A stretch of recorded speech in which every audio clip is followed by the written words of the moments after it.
And, I look back on that moment, which, you could say was partly in my control and, part luck, but, found myself in a position that just completely changed the trajectory of my life. Taking the chance to jump off the very predictable path, there's no way the rest of the things that I've done would have happened. I was on one of those 2.5 weeks before the Tokyo Marathon, thinking I would never even get to the starting line of the first race. Because it was you and the fashion jogger who, your videos were just popping up everywhere. And Yo, being on that level is huge. I love that. And they will never let me live it down because they're like, how could you? We flew all the way across the world to come and watch you. I don't want to pry a lot, but I don't want to pry, but I'm going to pry. Try and speak to and help as many female founders as I can. How do we get to kids even sooner? To inspire them. It wasn't going to grow to the 10 million, 100 million business that I needed it to be or wanted it to be. People would that'd be the crowning achievement of their life. Claudia Ramirez, empowering you to become the optimal leader of your life.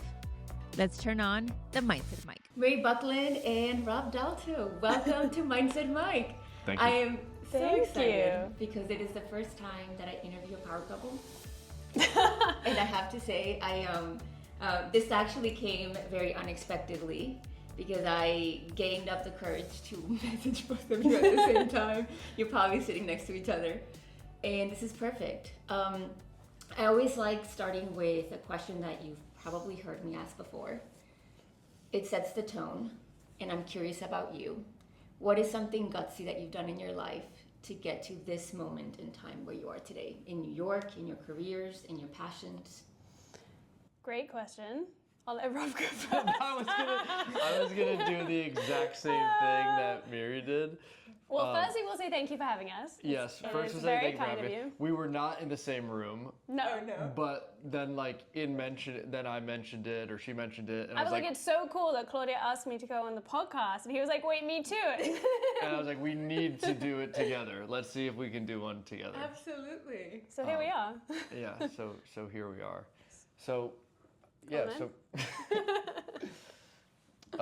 what's something gutsy that got us to where we are today? No, actually, you, not us, you. Yeah. Well, I was asking myself okay. the question to buy myself time to answer it. Actually, you know what was a moment that definitely changed my life. Now that I think about it, at my first job, I started my career in consulting, and I was doing consulting at a tech company, and it was fine. I was not super inspired by the work that I was doing, and I knew I could do more. I just enrolled to get my MBA. I was doing I'm a fitness enthusiast, so I was doing my triathlon thing, and we were at a big sales conference, and our CEO was there, and we were sat down in this big banquet hall, and everyone's scrambling for seats. I was in the bathroom. I came out a little bit late, and the table that had apparent seats open were right next to our brand new CEO. And I said, you know what? Screw it. I'm gonna go sit next to that guy. And I went and sat next to him, and we started chatting. And it came out. He had just joined the company. I was getting my MBA. I was in triathlon. He was an endurance athlete. He'd gone to grad school and all these things. And at the end of the night, he said, he came back and he tapped me. He said, hey Rob, why don't you set up a meeting with me next week? I want to follow up on our discussion tonight. And I was completely scared out of my mind. I went to his assistant. I was I swear he asked me to set up a meeting. I don't know what's going on, but he I'm not making this up. And I went to his office and he's I would love to have you be my assistant, my business assistant, in my role as CEO. Come work for me for a year or two, and then I'll send you off back into the world to go do something way cooler than you would have otherwise done. And we traveled the world together. I was doing board decks, executive leadership team stuff. Wow. And, I look back on that moment, which, you could say was partly in my control and, part luck, but, found myself in a position that just completely changed the trajectory of my life. Yeah. I don't think it's luck. I think you created that for yourself. It was gutsy to go sit there. Yeah. How old were you again? I was probably 24, Wow. 25. That was So young. That was so gutsy. It's very gutsy. So good. But then you also showed up in a way where he was I want this person to work for me, which is cool. Wow. Yeah. I had 2 or 3 Bud Lights under me, so I was feeling confident. Oh, wow. Yeah. Dutch courage. Yeah. Yeah. Okay, well, how do I follow that? That was a good one. I think for me, like I'm trying to think about like what were the moments in my life where I made a decision that like took me off the predictable path and then like led to a lot of other things.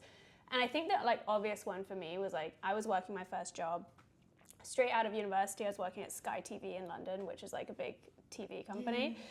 And I could have easily like stayed there and just like climbed the corporate ladder, but I was like, no, I think I'm meant to like go somewhere else and do something different.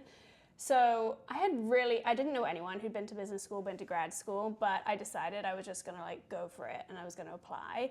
And if I was gonna apply, then I was gonna apply halfway across the world. And so I ended up applying to schools in the US and in Europe, and decided age 25 to move to California from London and go to business school. Not really knowing anyone else who was going, anyone who had been there before, and what I was going to do afterwards or even while I was there. But now I think back and I'm like, if I hadn't made that decision or I hadn't like taken the chance to like jump off the very predictable path, like there's no way the rest of the things that I've done would have happened. So for me, it was like just deciding not to do the predictable thing. Yeah.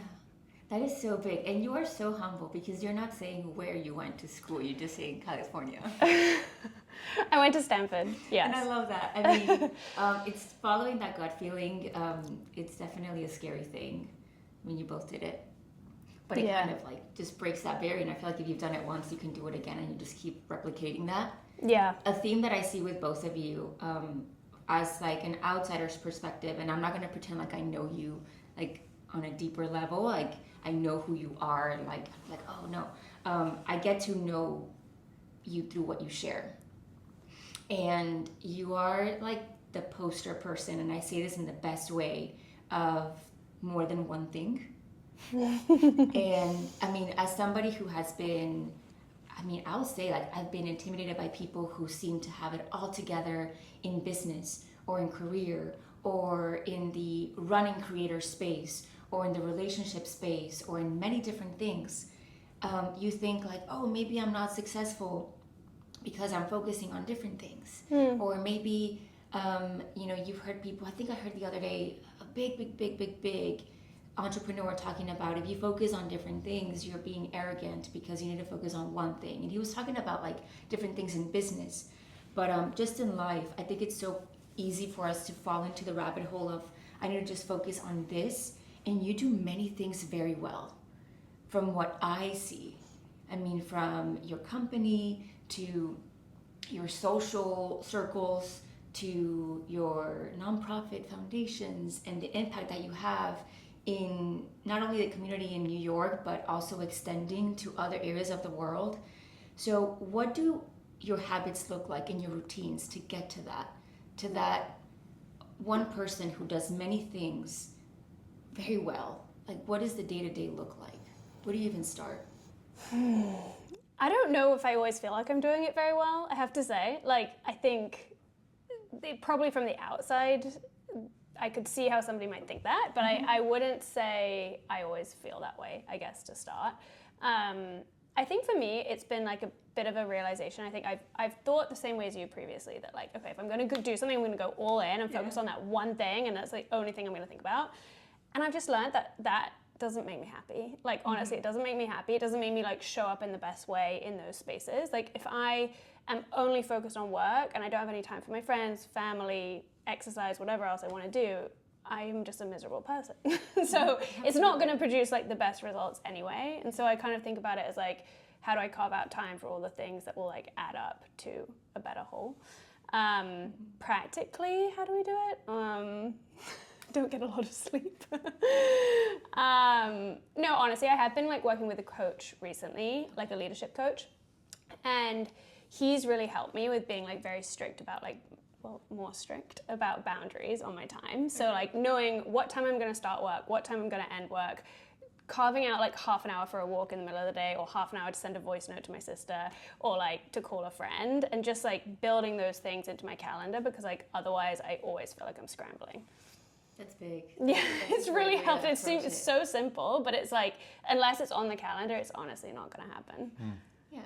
Because, no, continue. What do you do? A lot of calendaring. A lot of calendaring. I also actually kind of feel similar, where have a lot of things going on. Like I kind of joke that I have like 4 jobs, even though they're At all least, passions. maybe more. Yeah. But the ones that are not the day job are the ones that, you know, bring a lot of fulfillment and I absolutely like love doing. But I also feel like I give myself a B at best in all of them because you can't be all in on everything. There's only 24 hours in a day. So like everything suffers a little bit. And that's like a tough feeling to have of like wanting everything to be perfect, but it's just, it's impossible to do a number of different things and have that degree of precision. And that's just part of it. So I wouldn't do anything different, but I think that's also part of just the type A mentality. It's like, I want everything to be perfect all the time. Yeah. So yeah, we just kind of navigate through it. I mean, we are kind of doing like 7 days a week at the moment with everything, but I think we do a good job of kind of cutting it off by like 10 o'clock at night. Yeah. That's not normal I don't think like everyone does that, but yes.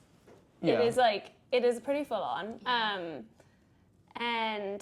But I think that what you were saying is right, is that like we really deeply care about like all the things we're doing. So it's quite a high bar for taking on anything new in our lives. Yeah. So I think we should usually shut it down by 10 o'clock, or like I'll try to get home by 10 from work, and that's also like protects our time. Like, so we have like a little bit of time, you know, before, you know, going to bed for each other, because, you know, we're investing in our, you know, each other as well. So that's important time. Yeah. Well, thank you for carving out time right now. Honestly, I know how it goes. I mean, I used to always say when I was a teacher, you work 7 to 7, but then whenever you work on your own projects, you really work more, and it doesn't stop. And you both have like multiple things, and so creating that time of like, nope, I'm not doing anything past this time. It's just so important for even your mental health. So hard. And for you to be able to like keep going. Otherwise, it's like burnout. Yeah. You know? Yeah. You use the word pivot a lot. I've seen it on your videos. You use the word pivot. And then I, of course, think of like the Friends reference. Me too. We literally had that scenario the other day with a sofa. Yeah, we were trying to get a sofa out of his apartment, and it was exactly that scene. It's so good. I mean, it's such a good show. Like, just going back to in regular life or business or whatever endeavor you're on, when do you know it's the right time to pivot, and like how do you address that without? Because sometimes you have so much uncertainty, or sometimes the fear or the doubt, or what if that was a mistake, or this or that. When do you know that, okay, it's the right moment to make that change? Like with you, you've talked about zine, and then I know that with different things that you have going on, even just like you started as a track athlete and now you run marathons. That's a pivot. You know, it's how do you perceive that? Like, without a guarantee on the other side, and just knowing like there's something in me that says to go for it. How do you navigate that? I think part of it for me is honestly that there's no worse feeling than banging my head against the wall and not seeing anything change. And I feel like over time I've learned to recognize that pretty quickly. So at first I was banging my head against the wall for a while until I finally realized like, oh, something has to change in this business. And now with the company, I think I can get to that realization a lot quicker.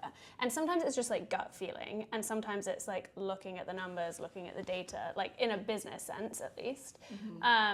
But that's how, we started our company as an interior design home furnishing platform and pivoted it to a Gen Z social app, and now to like a design tool for creators. So we've been through a lot of big pivots, but realistically it's small pivots every day. It's like, and they all add up to like the big ones. So I don't know. I think when I tell the story of what we've done, it sometimes sounds like we're doing one business and then we suddenly like swung over here. Realistically, it was like little signals all the way along the way and kind of like pulling that thread, and then like ultimately you end up moving 180 degrees in another direction. So yeah, a bit of like gut feeling, training yourself to realize it. And a bit of like really just like always looking for the signals.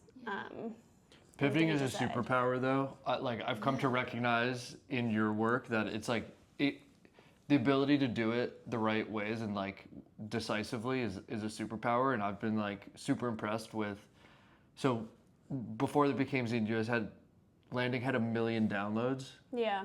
There was our social app called Landing, which was like a Gen Z Pinterest. In like Best six way to in like describe 6 it. months. And like many people would like, that'd be like the crowning achievement like of their life to like, Yes. you know, generate a product of that sort, but to like have the guts to know like that's not the long term direction and like pivot on that is like tough and impressive. Yeah, I mean, it was like actually very hard. I mean, like you said, you've built something up for so long, you're so invested in it. We'd built this app and it had been like a multi-year project leading up to that. And we were like, this is the moment, like it's growing like crazy.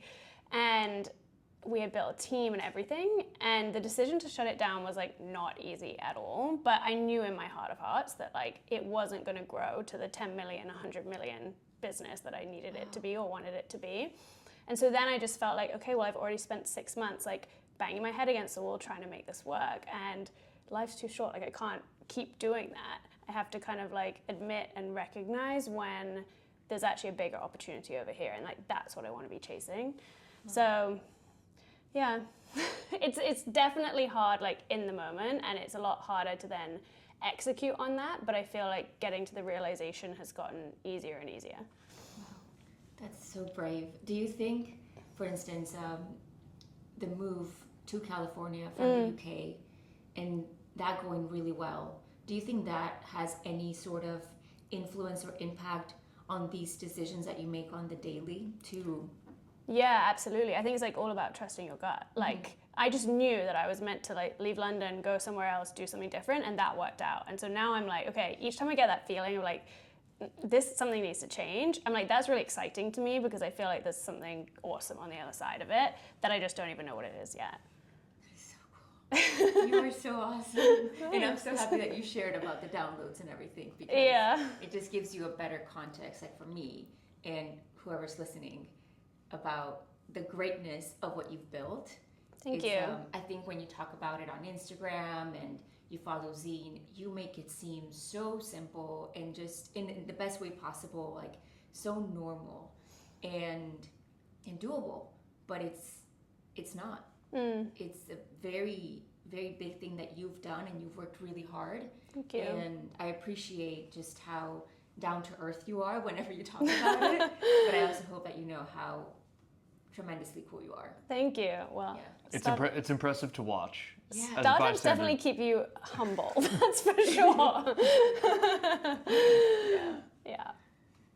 What about you in your pivots? I think my approach is a little bit more. I think I kind of operate in two worlds anytime that I've got to pivot. I have a vision, like I have a place that I know I want to get to, and the only thing I know between the destination and where I'm at now is like literally the next step. Like what is the one thing I can do now that's going to get me closer to that end destination? I think like what we're doing right now with the Bronx Burners is like a great example of that. Like we had a vision for starting an organization, and we had in this case we didn't quite know what it would be. We had like a real pie in the sky vision of like creating a piece of community in the Bronx for runners, and all we knew how to do was show up. That was the first thing we knew to do, was like, let's show up. Cool, we showed up. We asked people if they want to work out. Oh my God, cool, people want to work out. Should we become a club? Okay, now we're going to become a club. Okay, how do we get people, can we get into races? Yes, oh my God. And then it emerged, oh, we've got a bigger opportunity. Became a nonprofit. We can service the community through academic scholarship. And now we're, fast forward, we've got corporate partnerships. We're looking at raising $250,000 this year. We're going to, I think next year be an organization that is actually staffed. I've even a clearer vision of where we're going to go. But like it started with like a big bold concept, and literally just what's the first thing we can do, and show up, and then having a little bit of faith that like the next right thing, like don't wait until everything's clear. The whole journey will never be clear, but what's that first thing you can do, or the next thing you can do to advance your journey? And the path is going to go like this, but that's just part of it. I love that. It's truly admirable what you all are doing out there. And I love to see it. It's so inspiring as a former teacher. It's just, you see so many students who need that kind of support outside of school and outside of home. And you wonder, like, what can you do? and then I see you doing it, and it's very amazing. Do you find that, for instance, you're talking about the here and over there, and then the next step? The way that I always like to think about it, and tell me if I'm like too crazy, I'm like, okay, I think that there are two ways to reach things. It's like the moment that you decide that you're going for it, it's coming to you, but it's gonna take time. And I feel like anything that is in your mind, despite how wild it is, whether it's it just right now, it may not make sense, it may not be that realistic, that don't even get me started on that.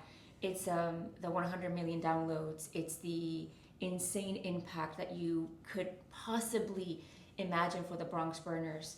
It's possible, it's there for a reason. Do you ever feel that like gut instinct of like, I need to continue pursuing it with this small step that I can do right now because something really big can happen? Is that like a feeling that you have? Yeah, and I mean, I firmly believe in attraction theory as well. And, you know, I always encourage folks like, I mean, part of the reason that Bronx Burners came to be and that Shaq and I founded it was like, I reversed back to just being inspired to participate more in the running community. And that started on a separate journey of wanting to run all the Abbott World Marathon majors in a single calendar year. And like, I kind of put that out there to the world, and had I not done that, I don't think it ever would have happened, because just by putting it out there, that goal attracted things that I needed to be successful, whether they were things that like helped me be healthy or also just like help me stay motivated to like want to continue on the journey. Because like the unseen reality of doing that was like literally the day that I made my first video where I said I'm gonna run all the majors this year. I finished that run and my foot hurt, and I ended up being in a walking boot the following week. And I was in a boot on one of those, you know, those like little scooters where you put like your knee on it. I was on one of those 2.5 weeks before the Tokyo Marathon, thinking I would never even get to the starting line of the first race. And then I ended up getting through that one, and then I had like it was a very not pretty linear journey to get through it, but had I not put out there like to the universe that it was going to happen and like deeply believe it, I don't think the things would have like lined up to make it true. And that's just one example. I think that's true in most things that I've got going on in my life. And so I always encourage people to don't be afraid to share your goals, even if it's something that somebody else could do or steal. Like they need to execute on it, and what are the odds that they're actually inspired to do that, or more capable than you. So I always encourage like putting things out there. That's big. But the thing I feel like you do also really well is that you have the big goal, but he like does not take his foot off the gas in terms of like the next thing. Like there are things that just like come your way because you have your foot on the gas so hard of like building the thing. And so he's like, well, I didn't think we were going to do this, but now it came up and somebody offered me this opportunity, so I think we can make it happen, and now I'm adding that to my plate. And I'm like, okay, foot is on the gas. We're doing it. But like, you don't let the opportunities pass you by for fear of like, is it the right thing to do now? Should I do it? He's like, okay, we're going to make this happen. Like, it has to happen. So good. Yeah. It's so good. It's a great way to approach just anything, because that's how you create energy. Yeah. You know? Like, I mean, that's how, I've actually talked about you on the podcast because, well, I ran the marathon. Thanks to you and Abbott. Well done. And thank you. And it was just one of those things where I'm like, if I hadn't done this and that and that and that and that, and it's just kind of all like seamlessly aligned. And you think, wow, like if one of those things hadn't happened, Totally. I wouldn't be in this phenomenal opportunity. Then you think, okay, what can I do to use this for other people? Right. You know, it's just like, keep going. I wonder, because for me, when I see people, and especially in New York, it's like there are people everywhere, but just anywhere. I see people and I genuinely like see them, and then I get super analytical and like quiet, and I start observing and thinking, just seeing faces and thinking, who are they? What are their dreams? What are their goals? What is stopping them? What is a passion that they have? Who told them that they couldn't do it? And I just start thinking, And I'm gonna find them. I mean, I'm serious. It's probably like, Yeah. I mean, and this is just me, like on the subway really or like interesting. anywhere. Just, Yeah. and I don't care who you are, just how old you are. I have these questions all the time. And then here you are with a phenomenal company and then a wonderful nonprofit. And my question is, what are the questions in society as humans in New York that we weren't asking? Like, what were we missing? What do we need more of that made you want to start these endeavors? Well, first, just going back to you running the New York City Marathon.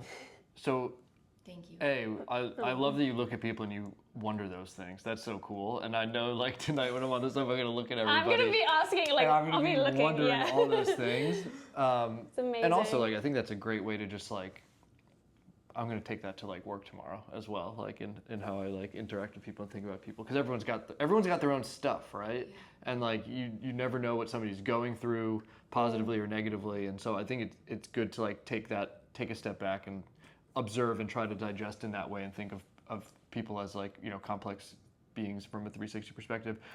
But the day Claudia and I met, we were supporting Kenny doing his 7 for 7 series at Central Park Marathons. He's amazing. And Claudia said, "Hey, what's up?" And you were asking me questions, but I was asking her questions too, and, you know, hearing a little bit about your story. And, like, I mean, I can't say this with, like, 100% certainty, but, like, that day in my gut, I was like, you're gonna run the New York City Marathon this year. Like, I knew in my gut, I was like, this, like, Claudia's special. She's got the right mindset. She's, like, an incredible being, and that went right in the back of my mind that, like, that was gonna happen. Like, from that moment that we met, which is like, wow. And then it happened. So, like, that was awesome. Wow, thank you for sharing that. Yeah.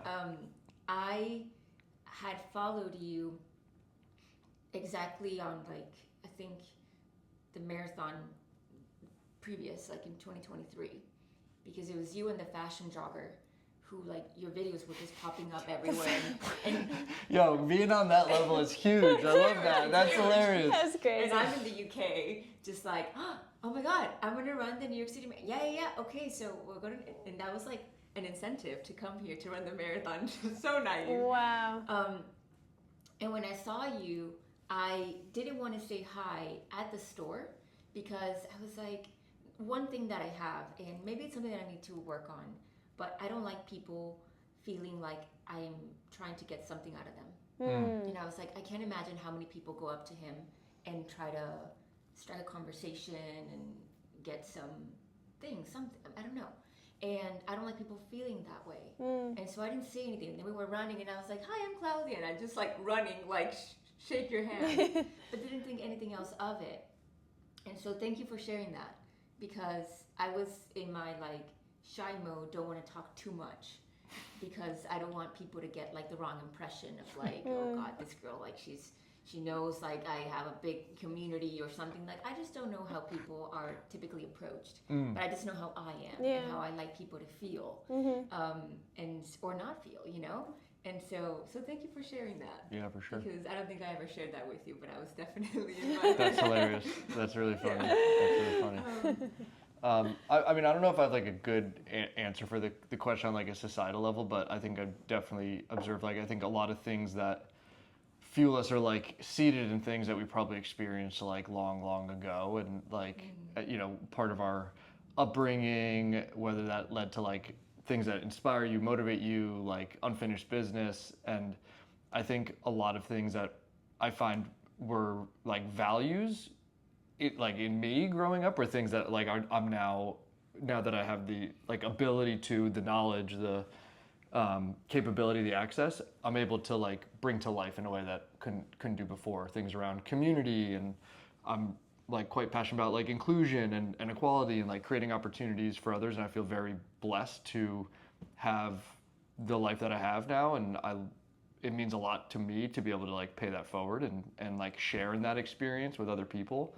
And so I just feel, like, really fortunate to have come to this position to, like, be able to share in that with others. I love that. You're being modest, because I feel like you literally are handing people, like, life-changing opportunities, like, through the banners, through the bibs, through, like, so many of the things that you're doing. And, like, yes, it's about community and it's about awareness and inclusion, but like the things that you're including people in is like really changing their lives, especially like kids who don't have access to that normally. Yeah. So. Well, they changed my life first though. Like Totally. when I think about, I mean, I literally have a tattoo on my leg of the Abbott World Marathon major It's enormous. stars. A giant 6-star tattoo on my leg. Like, cause like those are like, those races, like those events, those moments were so meaningful like in my life. And so like, I know how powerful those experiences can be for people. Like I've lived it, I've experienced, like I felt it. So, to have the opportunity to have somebody experience that is crazy. Like I ran my first, people are like, why'd you decide to run a marathon?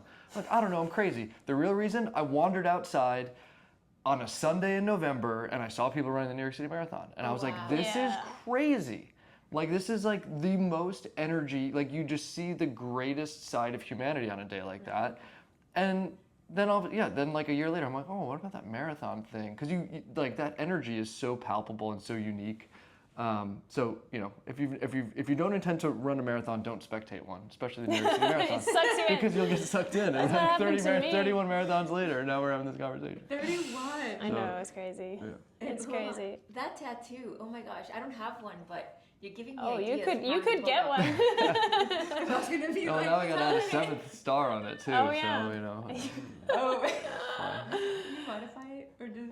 well, you could add to it. I think you're Yeah. gonna have to add change to the it. change the design. But Yeah. I don't know. Okay. What was your What was my answer to why we started the company? Or the gap that we saw. I think for me, again, it was like very personal. I think it came back to what Rob was saying, which was like, it's these like deep childhood like experiences. And I think for me, it came back to like never really feeling like I was the creative kid, or like that creativity like wasn't accessible to me. Like honestly, I'm not kidding you. Like, why are you laughing? Why? You guys are so sweet. No, it's real. I mean, like, I have 2 sisters who are like extremely artistic and very sporty, and they were like just really good at all those kind of things. And I was definitely like nerdier as a kid, and I never thought that I was like any good at art. I was like, that's not for me. I'm not a creative person. And I came to realize my like own creativity might not look like drawing a fruit in art class, but it might be something very different. It might be building businesses, it might be building teams, it might be like anything really. I think everything is creativity. It's all just about like idea generation. And anyway, like while I was at business school, my co-founder and I were like, how could we like empower people's creativity? And I was coming at it from the perspective of somebody who like never felt creative, and she came at it from the perspective of somebody who studied studio art at undergrad. So like we were very different ends of the spectrum, but we both really cared about this idea that like everyone is and can be creative in whatever they want to do or however they want to express it. So yeah, that's like what led me to building various different products and I guess companies under that same theme. It's phenomenal. I mean, you're giving people a platform to be able to explore different thought processes and just the word creative. I felt the same way that you have before. Also because many words in English, I speak Spanish first. So there are always something that I'm like, what does that even mean? Yeah. You know, like creativity, and I'm like drawing a pear? Totally, right? You know? Like, but I love it. I've been, I signed up. oh, great. Yes. Thank you. I thank you. And it's just, it's so cool. Thanks. It's you called it the combination between Pinterest and Canva? Yeah. Yeah. Yes. Similar in that it's like you can make something on it like Canva, but it's all about like visual imagery and inspiration like Pinterest. Okay. Yeah. I love it. Thanks. And then you made some with gels and... Oh, he made yeah. he made a shoe collage. Oh yeah. a shoe collage. All the shoes he wore to train for Tokyo Marathon. It was a long list. Yeah. There was Yeah. actually many shoes. Long list of shoes. Oh, wow. Yeah, mean, but I they're get marathons. and I get a lot of questions about gels because I make homemade gels for training and racing. So that was a great way to put together like a how-to guide. Like, what do you need to put that together in like one place? So it was perfect for me. I don't know if I'm allowed to ask this, so we can cut it off if you want to, but when are we going to be able to access your gels? It's a great question. That's a good question. I got like that close to doing it. But then I mean, the honest answer is like you prioritize what's important to you. Okay. And as much as I want to do it, I looked at what I had going on in my life, and I looked at, if this goes well, what am I going to not be able to do? And there was nothing on my plate that I was willing to sacrifice. And so I haven't done anything with it. Okay. One in, one out policy. I did see it, I think, at one point, and I was like, am I seeing this right? Like, is there, branding? Yeah. Yeah, there's That was branding kind of by on it. mistake, though, wasn't it? Like, you What? just ordered the sleeves and you typed "pursue," and Yeah, it turned out simple. kind of cool. Yeah, it turned out cooler than I expected to, so it was pretty slick. Yeah. But to like actually like make the investment in like a large scale like commercial operation that's like meets health standards versus Of like course. Breaking Bad set up in my kitchen are two different I've used things. them though, and they are great. Yeah. Yeah. So I'll continue have doing used it for fun, and maybe at some point down the road there's something there, but Yeah. just on the list of things I was willing to sacrifice, I just wasn't willing to. So. I understand. I did go to someone and I was like, I think something really big is coming. And I was like, look. And I just, look, your social media, both of yours, is so awesome. And I'm the kind of person who, if I have friends and if I'm your acquaintance, I will be cheering you on through and through. And so, like, if you post a video and I haven't, I'm like, no, I need to watch it later. And so, like, I take my time. Sweet. But Wow, I'm not a you're the stalker. best. I'm not a stalker. No, but I feel it. I feel the support, and I hope you feel it back too. I'm always rooting you on. So just Aw. anything you have going on, it gets me excited. Very For you. kind. What do you think would be your purpose? Like, what gets you up? I mean, you say you have 4 jobs, and you're building a huge company, continuing to grow it. But beyond that, like your life philosophy, what wakes you up? Like, what is that like undeniable, unbreakable, burning desire that you feel like you came to do X? Is there something that you're like, when it's all said and done, this is what I want to be? I don't know if I have it like, this is what I want to be. I feel like that's a bit fuzzy for me. fine. I don't know what it's going to look like. I think I have this drive, for better or worse, to like do something meaningful with the privileged start I was given or have been given in life.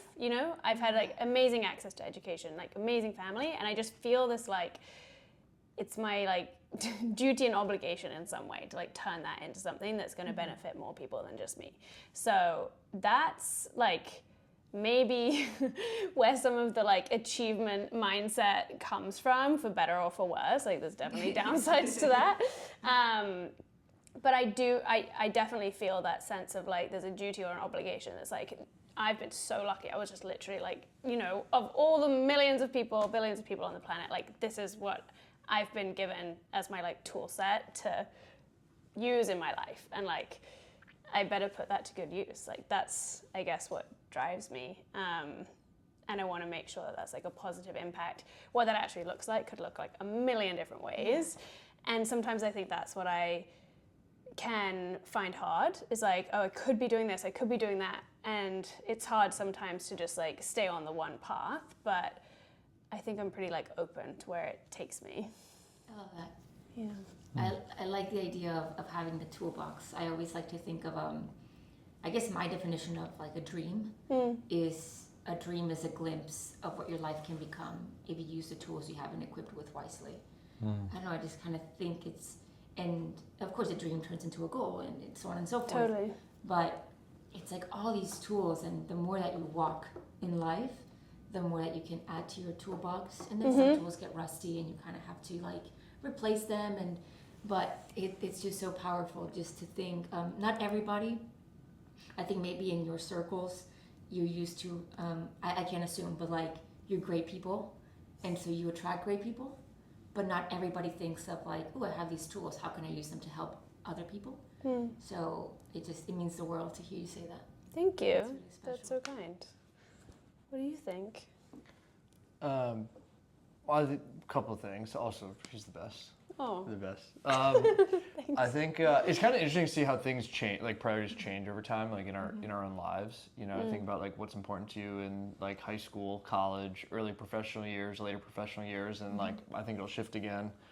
I think for like me, one of the most interesting things to observe in terms of like shifting priorities, especially as it relates to things that have like been a constant in my life. Like when I think about the fitness side, because it's like actually transcended like a couple aspects of my life. It used to just be about like how good can I be? Like what can I like make of myself? And thinking of that in a very singular way.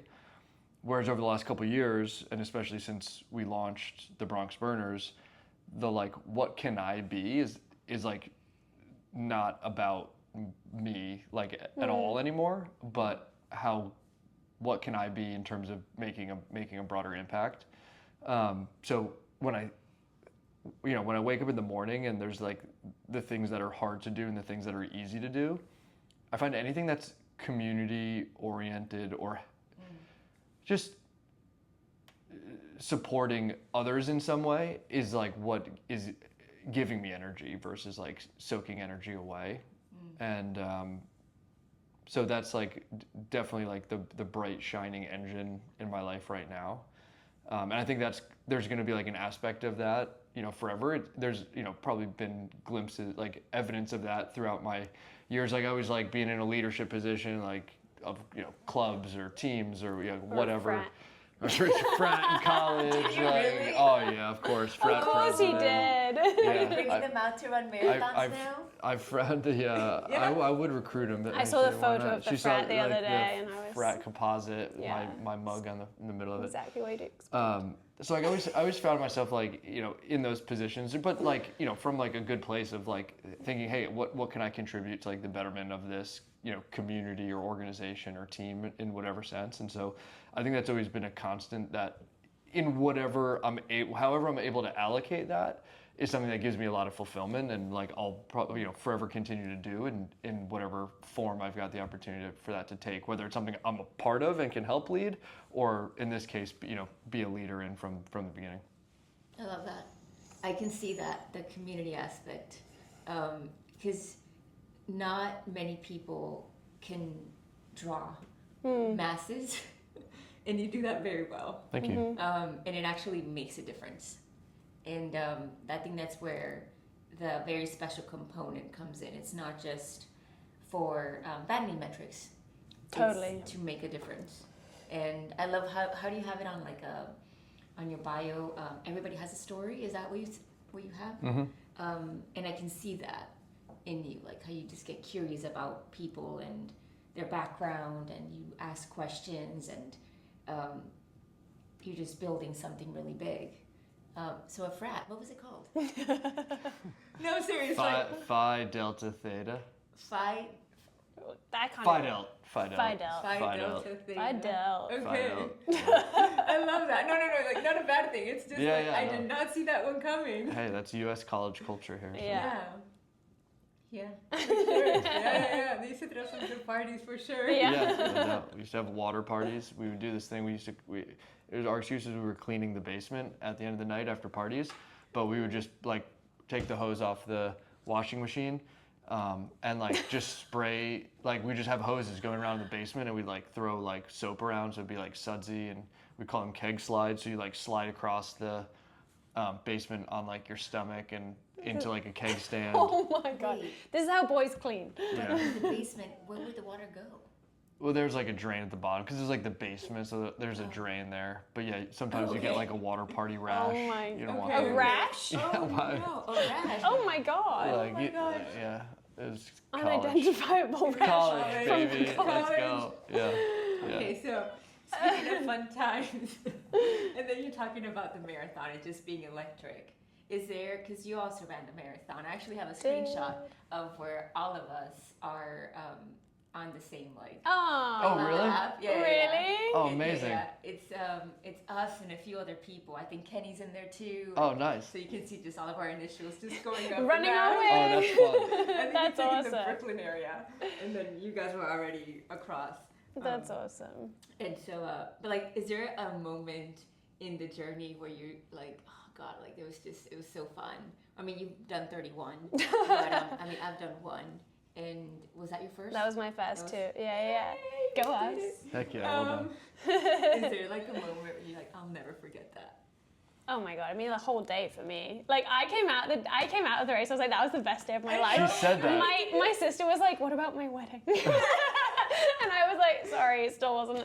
I could not believe how much Miri enjoyed the And marathon. everyone was like, you're running it because of Rob. And I was like, no, I signed up before I met him. Before nothing to do with him. Okay, so I'm we not- need to hear the story. Yeah. I signed up. Well, I went to it. I went to watch the year before in 2023, and I was like, this is absolutely electric, exactly as you said. And I was like, I have to sign up. I think I'm going to do it. And then I found myself a coach. So I was not the coach. I know, you were kind of. Backup coach. He was the nutrition and fueling coach. He's very Yes. passionate about that. Yes. Which was helpful. But I said I will not be coach. Yeah, no. I mean, the best part for me, my family were here. So my whole family came over from the UK. My sister was super pregnant. My mom had a Union Jack flag, and they were like halfway in Greenpoint. And just seeing them was the best thing ever. I did get in a lot of trouble though, because Rob obviously started far ahead of me because he's quite fast. And he sees my family. He stops one by one. He gives them each a hug, like says hi, like. He did not tell me he was going to do that. So by the time I get there, I'm like, if I stop, I'm not going to start again. So I have to keep running. So I kind of give them a wave and I scream and I ran over to them, but I kept going. And they will never let me live it down because they're like, how could you? We flew all the way across the world to come and watch you. And Rob hugged us, but you didn't. I thought it was a given. I thought it was a given that there would be hugs. I didn't think it needed to be announced. And yeah. He really did me dirty on that one. Really did me dirty. I know. But it was an amazing day. I loved it. It's so electric. I mean, It's just unbelievable, tears yeah. from the beginning. Just, Totally. Yeah, it's crazy Yeah. day. It's You just crazy see good people day. doing the most amazing things, and I'm like, okay, there are people here running, you know, pushing somebody else, people who are running with guides, people who are, you know, blind, and, you know, amazing people doing amazing things, running for family members, running for friends, running for amazing causes. And I'm like, it's just incredible to be around that energy.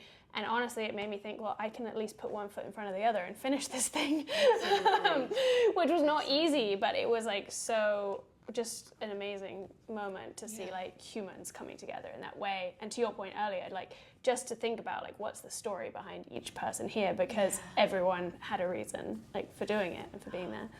It was so amazing. I mean, for me, it was like, I had never seen so many people happy for other people. Totally. You know? Yeah, well said. It's like, oh my gosh. And like, I think you come off the bridge, and those first few miles in Brooklyn, I was just like teary-eyed, like just in awe. I was in awe too. And yeah. of like, oh my gosh, and like the little babies or toddlers on shoulders, and the posters, and the tap here and do this and that. And it was just like, oh my God. And I remember like, cause I ran the whole thing by myself, and like I went up to a guy and I was like, this is awesome. And he was like, it's just the beginning. And I was like, but we're already like 10 miles in. Don't say that. And I was like, do you have like a moment Yeah. where you just kind of feel like very mentally exhausted, not only physically, but also mentally? For me, it was mile 21, where I was like, oh, 5 more miles. Yeah, it's quite a long way. That's the dark part I of the think race. that's when I saw the Bronx burners though, so I was like, they really Yeah? lifted my spirits. Yeah, Oh. they were awesome. Just at the right time. So that's normal, like 21? Yeah, well, especially in New York, because I mean, like you said, when you're out in Brooklyn, it's insane how insane it is.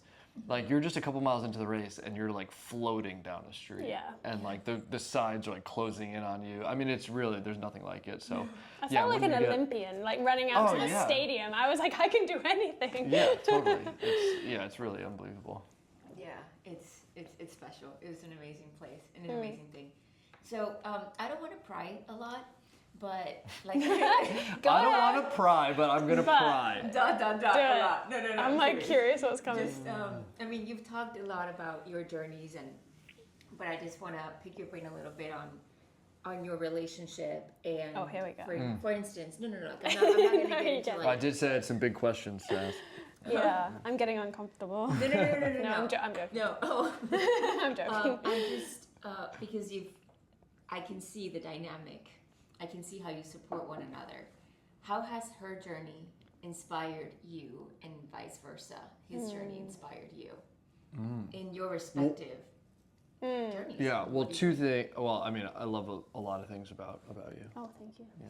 I love you too. But two things. Melting. Two things that, like, I mean, like, I love you for so many reasons totally unrelated to like work and things of that sort, but like things that I see, that I get to see every day that like fire me up is like nobody is like you're the most efficient person I know. Oh wow. It's thank crazy how efficient you are. She could knock out like 100 things in the time that I could get like maybe like 7 or 8 done. Like I feel like I'm dilly-dallying all day compared to what Miri does. Like she's just like the most efficient. Like the amount of stuff that you get done in a day is crazy. Like I would need a 40-hour day to do what you do in a day. Not true. 100% true. 100% true. She'll like read off the list of things she did today. I'm like, what? Like that's like a month's worth of stuff for most people. Like big things. And like we talked about like the ability to like pivot and like make big decisions and act on them like with intention. Like you do that every day, and that inspires me. That's amazing. Yes. Thank you for Thank sharing. you. Yes. It's so cool. I don't know if I do light up 40 when things. you say this, so I just love to see it. I know, I do tell him me dilly-dally sometimes. Yeah. But maybe I shouldn't. I think for me, Rob is such a like purpose-driven person that I feel like that fire within him just like, it is so contagious. And I mean, you feel it. Like everyone, the burners feel it. Like everyone you have on socials and you interview them, like they feel it. And I just feel like what you do is so in service of your community and in service of others, and it's so infectious, the way that you lift other people up and bring them along with you, and like rising tides lift all boats. Like that really inspires me to just think more broadly about like my impact and how I can spread that wider and more generously around people. That's so special. Oh my god, I love you guys. You're amazing. Honestly, it makes me so happy to see people happy. Aww. So that's phenomenal. 2 more questions.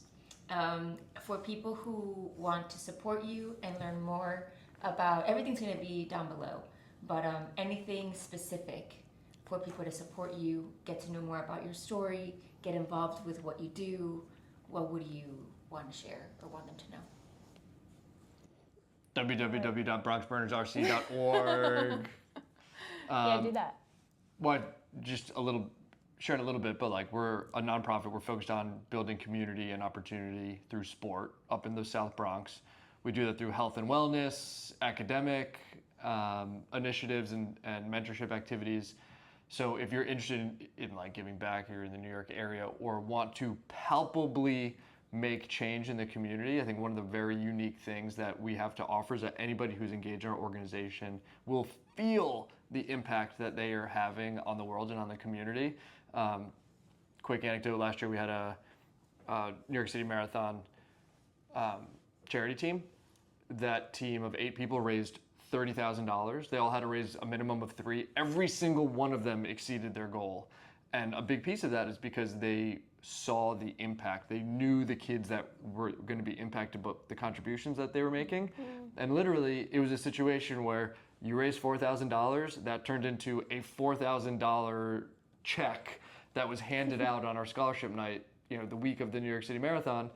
And you're just directly having an impact on somebody's life. And we've since launched our associate board of directors. We had people convert from being on our marathon team onto being on our associate board of directors because they wanted to be more involved in the organization, the community, and the mission that we're behind. So the biggest way that you could ever support anything I'm involved with is to contribute to the burners. Wow. Thank you. And now I'm just like, wait, why didn't I ask you to like elaborate on this before? I'm so sorry. No.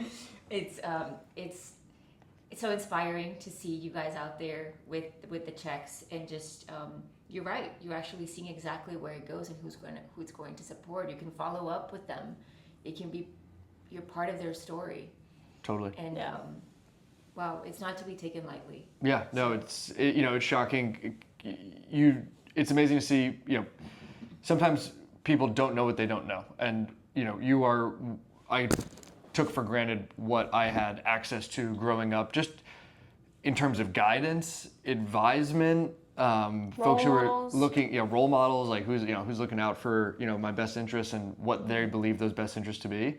So it's been really enlightening to see the disparity that there is out there, and it's also been amazing to see how far, even in a place like New York City, a couple $1,000s can go, especially when you look at folks who are in the high school, college range, and it could literally be the difference of landing at college or not, which is such a critical time in our life trajectory.